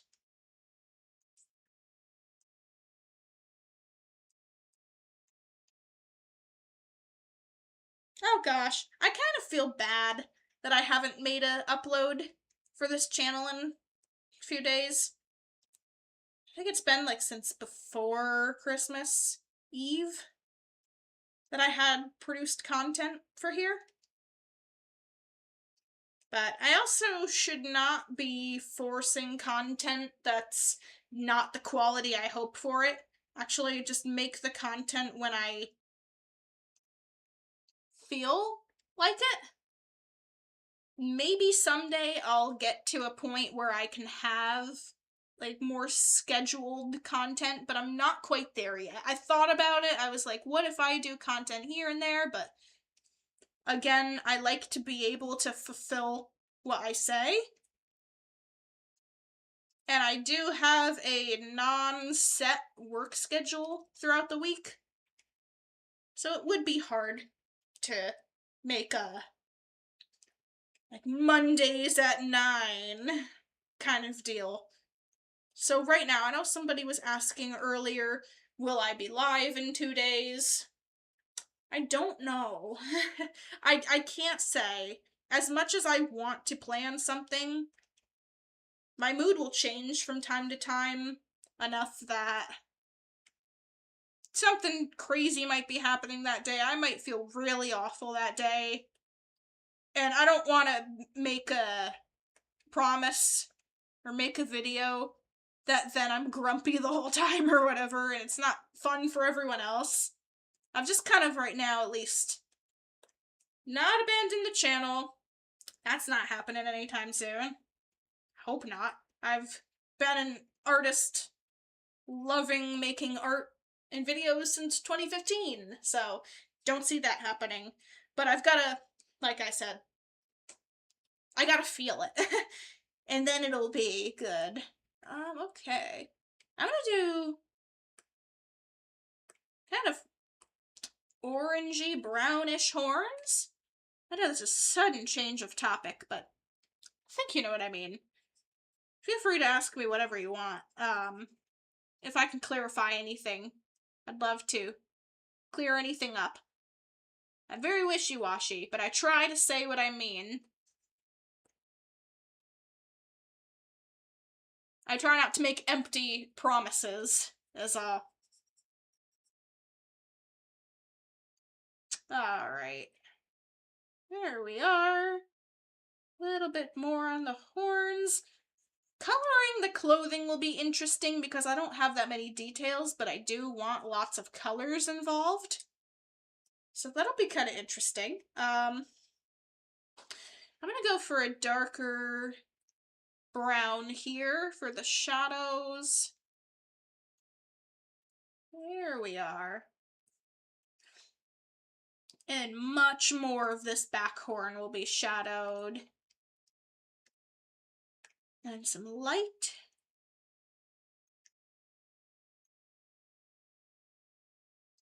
Oh, yay!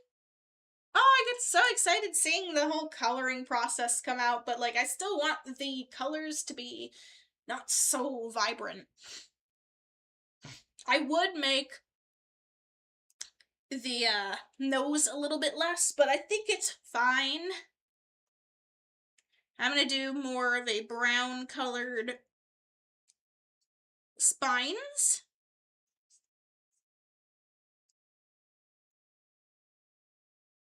Normally, I'm just kind of experimenting with more of a natural tone here because I would immediately I would gravitate towards, for the accents, a lighter or darker color than of like the actual character's main color. For instance, the midnight blue, I would probably tend to run towards like a bright blue for the scales and horns and stuff. But this time, no. I'm just gonna do things a little bit differently this time, and I really like it. You wouldn't really expect, or I wouldn't really expect a brown with the midnight blue.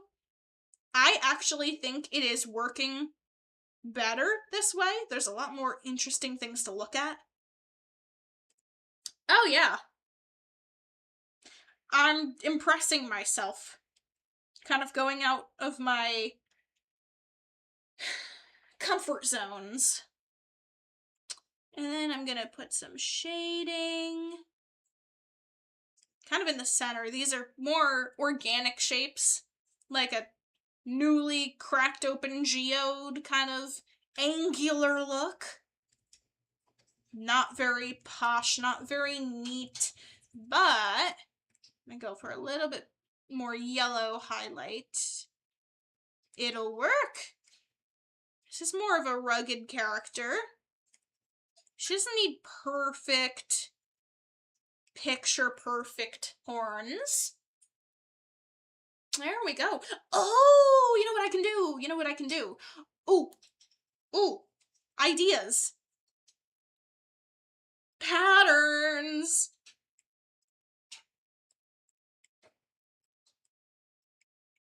Oh my gosh. The dragon freckle thing. I love dots. I love stars. I love galaxy. All of these little details are like the most important part to me of the coloring. I enjoy it the most.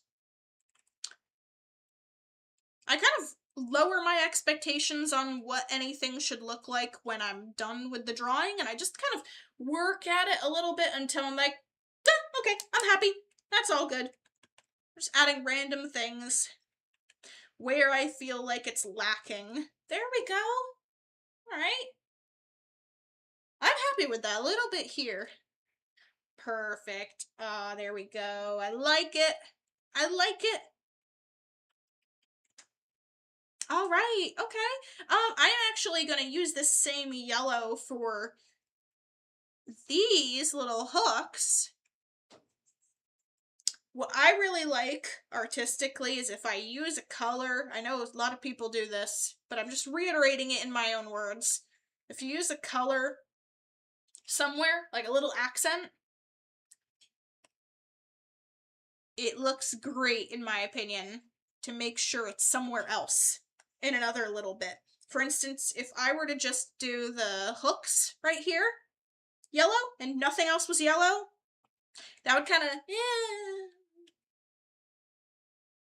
So the freckles are also the same color, and that's also an equally minor detail.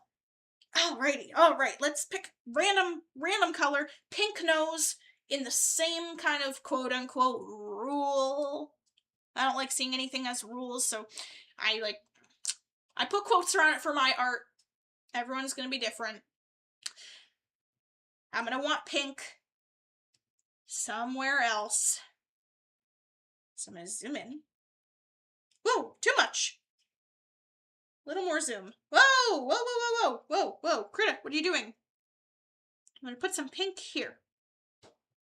The pink and blue look really good together. I like those. It reminds me of not only just like a twilight sky with stars starting to form and be visible, but the pink of like Pink at Night, Sailor's Delight, kind of like the sunset. It gives a very nice feeling.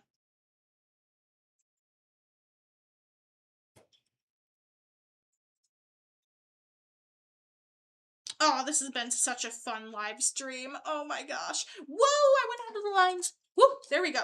Fixed it. My computer's like feet away from me, so I'm like leaning over like, there we go, there we go. I gotta think of a color for the robe. Probably some kind of really royal red would be different. Now I'm just kind of laying down. What am I doing? I'm getting all cozy. I want a cookie. But I also gotta have some healthy things today, too. Ooh, maybe I gotta do a little shopping. Maybe I'll make like a green bean salad and chickpeas and maybe I'll try that soup. Try and remember what I put in that soup that I was mentioning a while ago. I have seaweed knots. I just don't know where to use them. Perhaps this will be the test of patience and gratitude for the seaweed that my family gave me that I don't know how to use, but I want it anyways because it looked cool.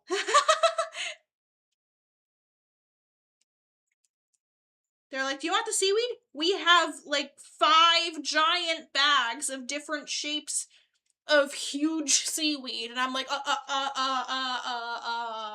do I have the room for it? Yes. I don't know. I'll make room. That is such an interesting item. I have to. I have to make the room for giant seaweed knots. Who wouldn't? I'm gonna make a regular, like a gold, or actually not, no, gold. I'm talking crazy. I know I want gold. Gold accessories with a royal red robe. With some brown for the leather parts, but like the sword sheath and the satchel, the implied satchel, the vest, I don't know what it's called. There's something going around her shoulders. A little brighter here. I'm gonna work on the shading. Oh my gosh! One of my favorite parts of making a drawing is when I see it slowly come together the way I'm envisioning. It's very hopeful. I should, potentially, to keep myself putting a lot of effort into these designs and drawings, and so that I'm not burning out and giving myself a headache too, is maybe I can work on doing a serious picture with a lot of detail. One live stream being the line art. Next live stream being like seriously working on the background and base colors, and then a very neat finishing up all the lighting and shadows and details kind of at the end. So like maybe three, like mix the live streams into 2 or 3 live streams might be nice, but not make myself finish the drawings. Now, red and green. I'm just thinking out loud here. I was like, if I'm gonna have a red robe and red gems, that might be a little too much red. But I can do red and green because there are little gems in between. Didn't I think of that? Fixes the problem. Solves the issue.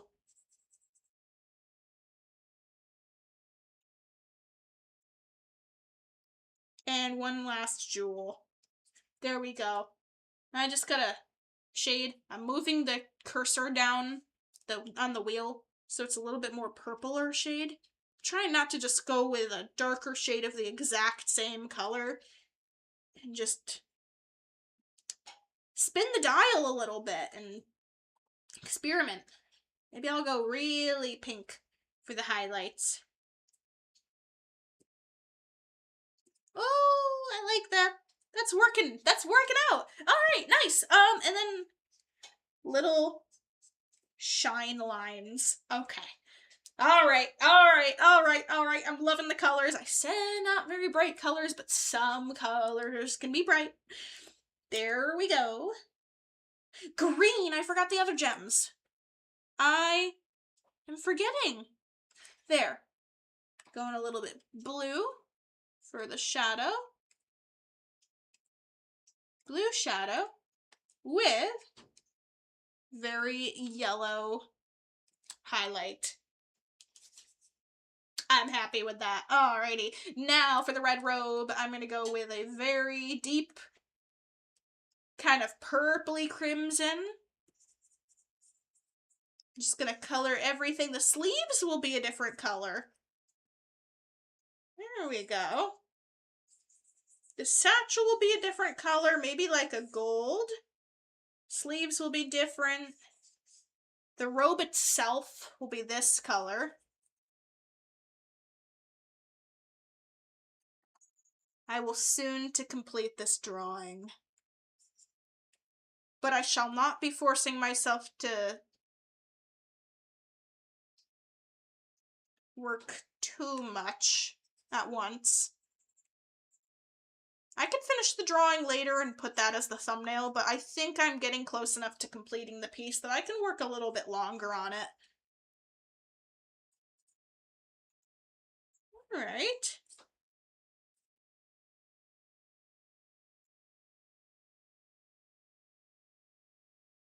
Little sleeves, and I'm thinking more of like a brownish, tannish cream color with brown patches for the sleeves. Kind of like that layered pirate outfit look. There we go. Oh, there's a spine I forgot to color. A spike. A horn. What do you call it? I feel like the word is just on the tip of my tongue and I've just completely forgot. A little bit darker for shading.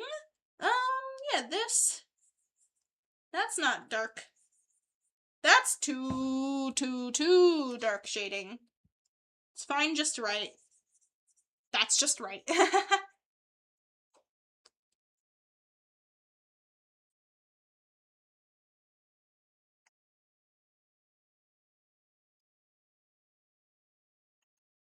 There. All right. I was very worried about this line art not having enough details for the colors that I wanted to put on the clothing in particular. I feel like it's going to be fine enough. I don't need everything to be so unbelievably detailed that it's a lot to look at. This is just a simple piece. This is my first live stream. I don't need it to be perfect. I know it won't be perfect. It's just gotta be fun, right? Fun, and as long as I'm trying to improve in the ways that I want to improve, having fun learning new things, getting out of my comfort zone a little, not being hard on myself, having a good old time.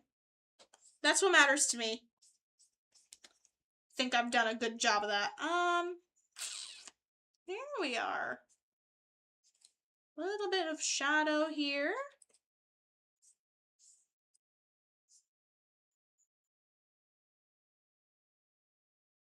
And then I'll do one more kind of darker tone to put on the edges here. I'll do this around the gems because those have a lot of depth. Those are very thick gems. Very heavy. Alright, a little bit darker. Here and there.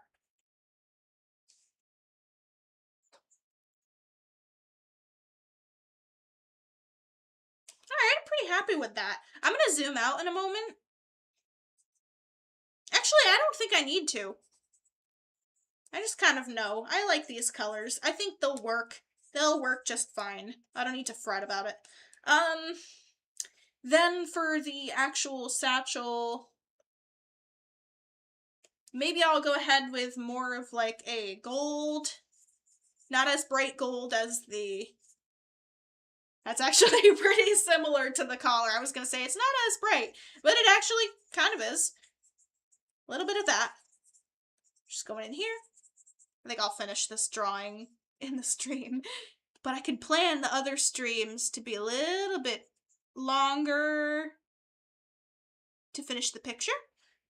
And maybe take up a couple streams worth of time. There we go. Little more orange here and there. That should be fine. That should be fine. Then a little very, very nice highlight. Not a little. Not a little highlight. Big highlight, little effort. makes the point come across. With some green gems. Different color gems, perhaps. Oh, there we go. And a purple gem. I don't know where she earned these gems, but they may mean a lot to her. Maybe it was the different gems that she acquired in her training to become a sentry. Then, perhaps like an orangey with a darker red outline. And a very yellow swirl. Then maybe a very gold one. This is working out. Kind of an orange tone on the outside. And bright white shine. Then another color I could do is more of a blue. With a deep blue outside. Very bright inside. Alright, okay, yeah. Alright, very, very gemstone. Very gemstone-y. Then, let me pick this robe color. That's not it. Let me pick this robe color. And then go a little bit lighter, just slightly. I'm going to put a little highlight on here because it's not enough detail for my liking, but it's almost good enough. It's almost good enough. Almost. Also, this is going to be a sort of brown here. That gets rid of a little bit of that overly one color vibe. Because that's going to go to the sword. This, and then a little bit more brown here, darker brown, little bit of details here and there, a little edging, a little red, reddish mahogany brown, like a redwood. Perfect. There we go. That's right. Little bit of that just a little bit of scribblies, adding some scribblies and textures. And then a very cream yellow bright sleeves. I gotta fix a couple little details like that one spike in the inside of the wings, and then I can focus on the sword. The sword will be fine. I'm freaking out about the details of the sword, but it's really not that much.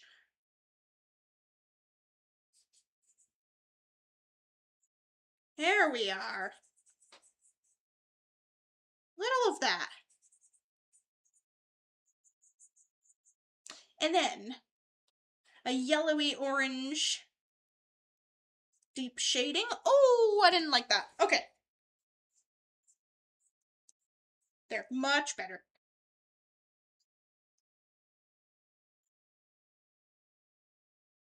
I'm going to shade most of this because I want the sleeves to be very ruffled and thick and heavy and provide lots of shadows. There we are. Little bit here.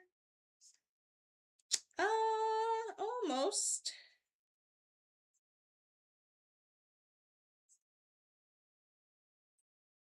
And then, oh, nope. I'm gonna pick this color really quick, just fix up this little thingamabob that I did over here too. Then I'm gonna pick this color again, go a little bit darker, a little bit more red. Add some details. Nope, that went in the wing. Miss Willow, you're rushing. There we go. Slow and steady. Oh, I'm so excited to just see what this is gonna look like. I went a little more above and beyond than I thought. But hey, that's a really, really fun stream. So thank you guys for joining. Oh my gosh. I'm not leaving quite yet because I said that. But I'm just very grateful. It's very fun. It's very nice.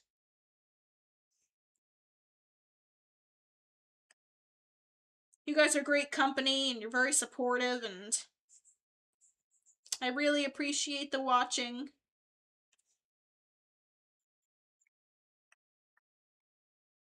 Like a little bit more red for this patch. Actually, a lot more red. That's a lot of red. That's fine though. I'm gonna do the inside of the wings as kind of this purpley, almost pinkish tone, kind of like the neck scales. I hear a ringing somewhere. Who is ringing? It's not a phone, it's like a some kind of electronic equipment. So annoying. Whatever. There we go. I still hear it. Is it me?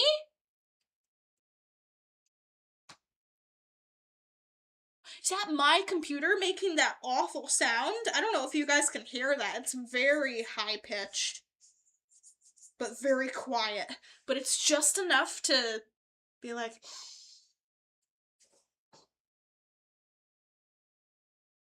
It stopped. Oh, wait, it's back! Maybe asking politely, hey, ringing sound, would you mind? I'll just ignore it. Sometimes just like the microphone or something, or the... Usually it's in my head. Someone probably just has like a snow blower or something that's just like charging or being really annoying. What can I do?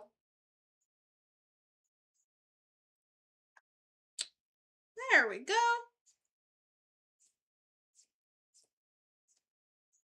Whee! Alright, I think that the wings should be fine. If I put too much detail in the wings, I'm just gonna lose sight of everything else. So if I actually get more of a orange or brown for the sheath, that's fine. I think I actually am just talking myself into a little ear ringing. Just quite common for me. I'm not a big talker. I don't talk that much. I don't talk to a lot of people. There's a couple people I'm really close enough to talk for a long time with, but I always wear myself out very easily. So I always tell people I'm okay when I'm streaming and I'm talking and chatting up a storm, and then suddenly I start getting calmer and quieter and thinking more. I'm not upset. Sometimes I've just gotten a little too excited about streaming and sharing that I'm not used to getting overwhelmed by myself. I don't know if that makes sense, but sometimes I'm just so eager to share that I'm like, oh, well, I gotta take a little step back, and I'm not upset. I'm not sad. I'm just quieting down slightly because I'm creating a very high energy atmosphere for myself that I'm not used to. I grew up with a lot of very intense, colorful, always messing around family, and then suddenly, I have a life that's very quiet now. I'm still getting used to it. Sometimes the quiet makes me think, oh, something's wrong. Are people mad? But I'm learning to get more used to that. And now I'm finding that when I am in an environment where it's very loud or I'm talking a little much, I find myself getting very overwhelmed very easily. Not like I'm not enjoying the time, but I have to be the one to step back a little bit myself, knowing like my stress or whatever. And I wonder, like, if anyone's similar, is there anything that you do that helps just kind of become more peaceful without like leaving this situation, leaving the environment? I'm really enjoying streaming, but I find there's a moment, which is like the 50-minute to an hour mark, where I just start tapping out. I'm like, either I've got to make this into a couple different streams, or I've got to now hurry. And I don't want to hurry. Again, this isn't negative about the stream. It's just like, I'm trying to find a balance of what works best for me personally and how I can make the most out of enjoying live streaming and sharing so that it's more fun.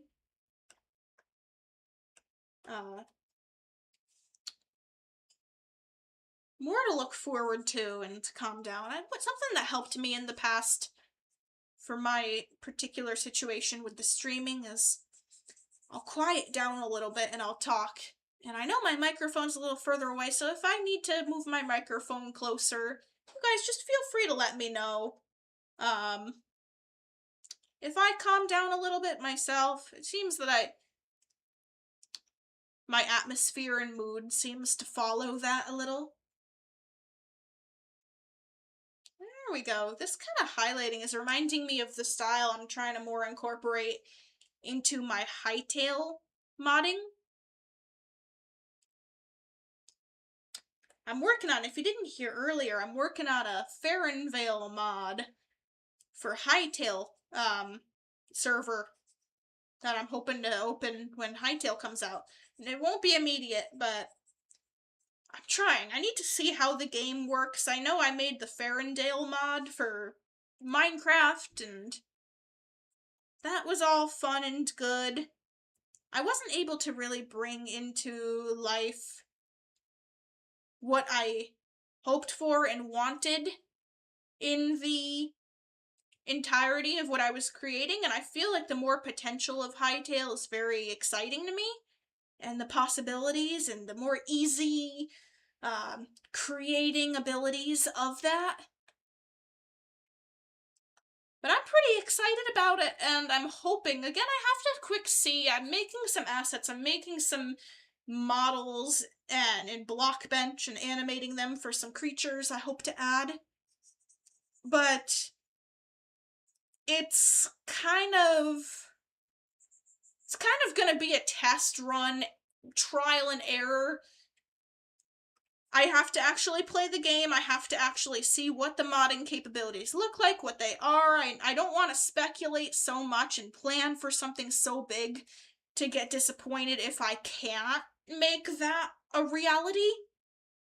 If you know what I mean. I'm not trying to say the game won't be what I hope, but I never like getting my hopes up so completely that then I'm disappointed, you know? Like, oh, I wanted to do this with my NPC characters, but what if I can't? I'll still find something that works out really well and makes me and the community happy. I have a lot of exciting plans, but again, I can't be overboard in my opinion until I actually see the game. None of us, except for like the few exceptions, or I don't even know how many, none of us had seen the game. None of us had played the game. We don't know what it's gonna be for real. We've heard about what stuff, but we have to actually see what capabilities will bring to life our ideas. How those will work. We can have an idea of what things will look like, how things will function, what we can do, but for the full extent of everything, I personally just want to be in the game first and know, oh, okay, I can't do this NPC speech bubble thing. So I'll make do. Think you know what I'm trying to get at. I need a little bit darker color here. That's fine. A little redder. I really like the knobbly handle. Oh man, I've always wanted to get into wood carving and stuff. It seems so fun. Oh my gosh. I know it's gonna take a while to practice and get into, but every time I see any kind of hand-carved crafts, I get so interested. I'm like, oh my gosh. Why? I have to. I have to try. That seems so cool. Smaller brush highlights.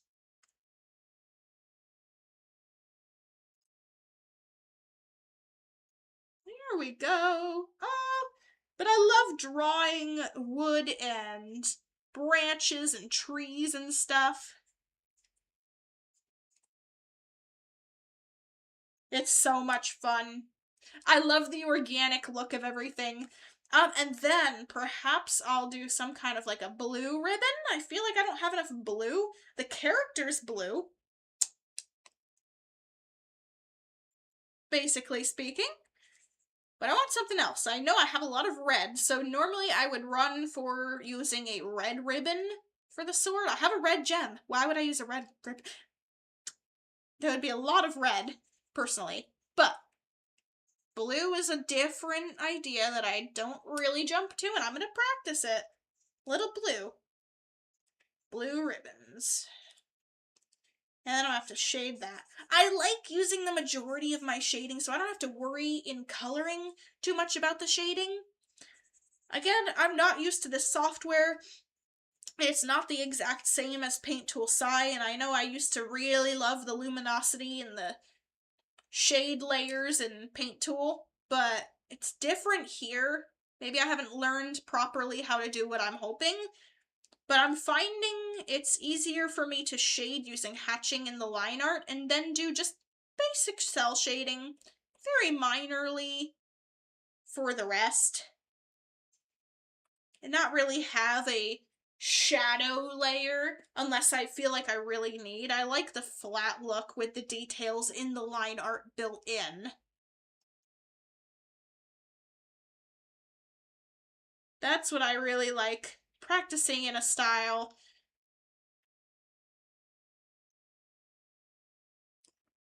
Okay, making use where I'm not used to. Having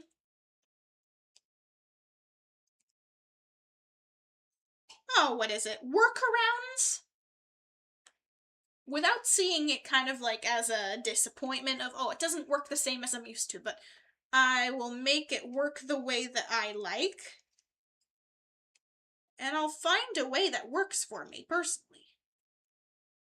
Keeping a hopefulness is very important. A little bit of a hopefulness. I'm gonna add some little hatches here. Just for some excess detail. Excess? Extra. And, oh! Alright. Alright! Okay! Well, there we go! Oh, I'm very happy with this. Man. Think I'm gonna...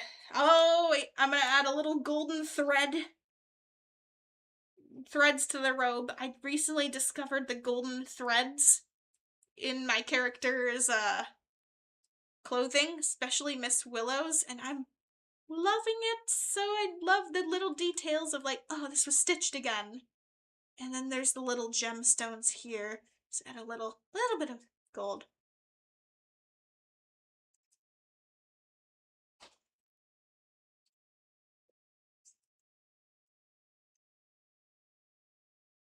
It also gives me an excuse to draw lines to show the contour and wave and whatever of the fold of the fabric.